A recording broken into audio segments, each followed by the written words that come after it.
आमच्या यूपीमध्ये ना खूप फेमस अचार आहे. आम्ही लोक ह्याला बोलते भरा मिरचीचा अचार.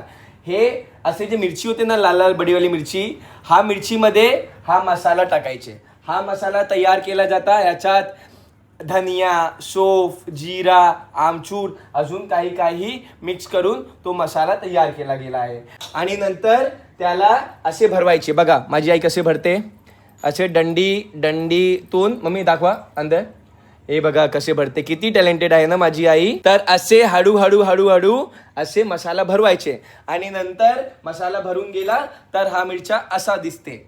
आतमध्ये मसाला, बाहेर मिरची. नंतर हे सगळ्यांना राईच्या तेलमध्ये असं डुबवून आणि धूपमध्ये ठेवायचे.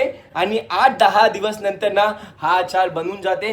आणि इतकी टेस्टी लागते ना, इतकी टेस्टी की हा मिरचीचा अचार यूपीवाला हो, चाहे बिहारवाला हो, चाहे महाराष्ट्रवाले हो, चाहे गुजरातवाले नाही, त्यांना तर मिठा आवडते, पण हा मिठा नाही आहे. तर गुजरातवाल्यांना सोडून ना सगळे लोकांना हा मिरचीचा अचार बहुत आवडते. आणि माझी आई खूप मेहनत करून हा बनवते आमच्यासाठी, माझी शेजारी आईसाठी आणि अजून आमचे शेजारसाठी बनवते. चला बाय.